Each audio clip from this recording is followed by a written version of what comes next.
predicador compartió la experiencia que tuvo con sus padres cuando le preguntó sobre cuál sería el epitafio que quería en su tumba. El padre le respondió: él oraba, debe decir mi epitafio. Y el joven se emocionó mucho porque su padre era verdaderamente un hombre de oración y le emocionó el legado que dejaba a sus hijos respecto a la oración. Pero luego le preguntó a la madre cuál sería su epitafio. Ella respondió con una sonrisa: ni siquiera sabía que estaba enferma. La madre verdaderamente tenía un gran sentido del humor. Lucas 2:25 podría ser el epitafio de Simeón. Dice el texto: era justo y devoto y esperaba con anhelo que llegara el Mesías y rescatara a Israel. El Espíritu Santo estaba sobre él. Pienso que se puede redactar como epitafio porque el texto declara que después de ver a Jesús, Simeón dijo: todo está cumplido, puedes despedir a tu siervo en paz. Pensar en el epitafio es un buen ejercicio. Más allá de lo que puede parecer un poco trágico, definir de antemano cómo queremos ser recordados es enriquecedor, porque eso marcará la forma en que viviremos, puesto que el epitafio no puede ser diferente que el objetivo de vida. Tal vez aún no tomamos el tiempo para definir cómo debe ser nuestra vida y cómo esperamos que la gente nos recuerde, pero Dios ya dejó en claro cómo Él espera que sea nuestra vida. Él espera que tengamos una vida llena del Espíritu Santo. O como dice el texto respecto a Simeón, una vida donde el Espíritu Santo estaba sobre él. Y para vivir esa vida donde el Espíritu Santo está sobre nosotros, nos llena con su presencia, es necesario entender que debemos tomar a cada momento decisiones correctas. La vida de Simeón, resumida en Lucas 2:25, deja en claro que las decisiones que tomemos son determinantes para una vida llena del Espíritu Santo. Consideremos estas decisiones que nos permitirán una vida llena del Espíritu Santo. La primera decisión: ser justos ante la ley de Dios. Dice el texto que Simeón era justo. El primer calificativo de Simeón es que él es justo, en la palabra dikaios en griego. Esto significa que era estricto en el cumplimiento de las leyes hacia Dios. La justicia respecto a Simeón debe entenderse en el contexto de un hombre del Antiguo Testamento. Aunque está en el Nuevo, es un hombre que pertenece al Antiguo Pacto, antes de la muerte de Cristo. Y entonces cuando dice que era justo ante la ley de Dios, quiere decir que era estricto en el cumplimiento de las leyes y los ritos establecidos en la ley mosaica. Estas leyes contemplaban el rito de purificación, normas para la vida diaria y así también sacrificios por los pecados. Para nosotros que somos creyentes del Nuevo Testamento, del Nuevo Pacto, la justicia difiere un tanto. El Nuevo Testamento nos enseña que los sacrificios de la ley mosaica eran insuficientes para hacer justo a los pecadores. Más aún, los sacrificios eran una sombra del sacrificio perfecto que quitaría el pecado del mundo, que es el sacrificio de Jesús en la cruz del Calvario.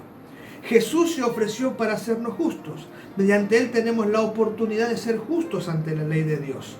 Ahora, ¿cómo accedemos al beneficio del sacrificio de Jesús? Esta misma pregunta le hicieron los judíos que escucharon el primer sermón de Pedro. Varones galileos, ¿qué haremos? Y Pedro le respondió: pues deben arrepentirse de sus pecados y volver a Dios. Para ser justos debemos volver a Dios en arrepentimiento por nuestros pecados. Entonces Dios, por su misericordia, perdona nuestros pecados y nos concede la oportunidad de ser llenos del Espíritu Santo. Justamente Pedro respondió a aquellos varones: arrepiéntanse y Dios enviará el refrigerio de su Espíritu Santo. Así que si queremos una vida llena del Espíritu Santo, tenemos que iniciar volviendo a Dios, una vez y cada vez. Cada vez que hay fracasos, que hay errores, tenemos que volver en arrepentimiento a Dios, porque la promesa es el perdón de pecados y el Espíritu Santo para ministrar nuestras vidas. Otra decisión que nos permitirá vivir lleno del Espíritu Santo es ser apasionados por la presencia de Dios. Simeón, la Biblia dice de Simeón que él era devoto, aparte de justo, era devoto. Devoto es la palabra eulabes en el texto griego y significa ser cauto en cuanto a la conciencia de la presencia y las demandas de Dios ante un Dios que debe reverencia, ante Dios piadoso. 3 pasajes del Nuevo Testamento ilustran cómo el creyente devoto es apasionado por la presencia de Dios. Primero, Lucas 2:25 respecto a Simeón, Hechos capítulo 2 y versículo 5 de los creyentes que estaban buscando el lleno del Espíritu Santo y que se habían reunido para Pentecostés en Jerusalén, y Hechos 22:12, donde los devotos son Simeón y ciertos judíos en la fiesta de Pentecostés y Ananías respectivamente. El primero de ellos tenía una profunda comunión con el Espíritu Santo, Simeón. El Espíritu Santo le había revelado los planes que tenía para él y su nación. La vida de este devoto era, dice, según Lucas 26 y 27, era guiada por el Espíritu Santo. Lucas 2, 26 y 27 era guiada por el Espíritu Santo. Los devotos de Hechos 2.5 demostraron por su pasión por viajando desde los rincones de la tierra a Jerusalén para adorar en el templo en el tiempo del festejo de la cosecha. Y el otro llamado devoto en el Nuevo Testamento, que es Ananías, evidenciaba su pasión escuchando a Jesús y obedeciendo a riesgo de su propia vida. Recuerda que Ananías fue llamado para orar por Saulo de Tarso, para presentar el Evangelio de Saulo de Tarso, quien venía a encarcelarlo. Y Ananías, a pesar de los temores que tuvo respecto a Saulo de Tarso, obedeció a Dios. Escuchó a Dios y obedeció y marchó junto a él.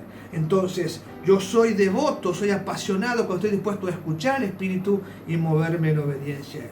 Cuando evidenciamos una pasión tal como la de estos hombres, entonces la realidad de nuestra vida será que seremos llenos del Espíritu Santo. Tenemos que aprender a escuchar a Dios, tenemos que estar dispuestos a viajar, a marchar, a ir donde Dios está presente, y tenemos que ser guiados por el Espíritu Santo. Entonces la llenura será una realidad en nuestra vida. Y finalmente la tercera decisión es comprometernos con el reino de Dios. Al final del versículo 25 el texto dice: esperaba con anhelo que llegara el Mesías y rescatara a Israel. La nota final sobre Simeón permite entender el compromiso con el reino de Dios. ¿Cuál era el compromiso de Simeón? Esperaba con anhelo que llegara el Mesías y rescatara a Israel. Cuando Simeón vio a Jesús envuelto en pañales, celebró con gran gozo la llegada del Salvador. La esperanza mesiánica era un sentimiento común entre los piadosos de Israel del tiempo de Simeón. Pero en el caso de Simeón tiene un ingrediente particular. El Espíritu Santo le había revelado que no moriría sin ver antes al Mesías del Señor. Es decir, cuando Simeón celebró la llegada del Salvador, también estaba celebrando su muerte, porque la promesa era: no morirás hasta que veas al Mesías. Y él celebra la venida del Mesías, pero también está celebrando su muerte. Tal era el compromiso de este devoto con el bienestar del pueblo de Dios, que solo podía pensar en la liberación del pueblo y no en el final de sus días. Él no piensa que la llegada del Mesías es su muerte, sino que la llegada del Mesías es la liberación del pueblo de Dios.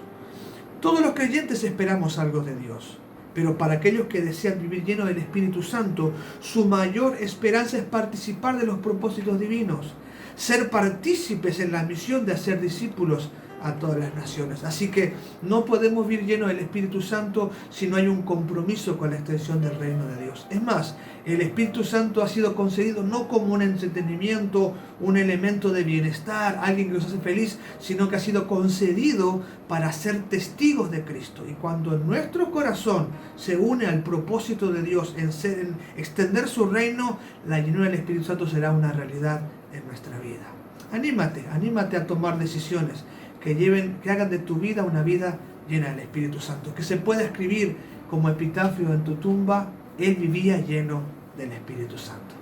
Oremos al Señor para que Él nos llene de su presencia. Padre, estamos delante de ti.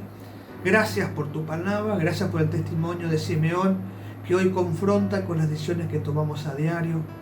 Oramos en el nombre de Jesús para que nos des un corazón entendido, un espíritu despierto ante nuestros errores y fracasos, que podamos venir una y otra vez ante ti en arrepentimiento. Señor, que el pecado no sea nuestra vida diaria, sino sea una experiencia extraña y de la cual nos volvemos con prontitud a ti para ser perdonados y limpiados. No queremos ahuyentar tu presencia, no queremos que te alejes de nosotros a causa del pecado. Danos la gracia para vivir en arrepentimiento, buscando siempre tu refrigerio. Oh Padre Santo, permítenos, Señor, una vida comprometida con tu reino. Una vida, Señor, en donde los propósitos nuestros sean tus propósitos. Una vida, Señor, donde podamos estar comprometidos con la extensión de tu reino. Por sobre todas las cosas, Padre, que nuestra pasión sea tu presencia. Que nuestra pasión sea conocerte, entenderte y al conocerte vivir para que tu reino sea extendido en toda la tierra. En el nombre de Jesús oramos. Amén.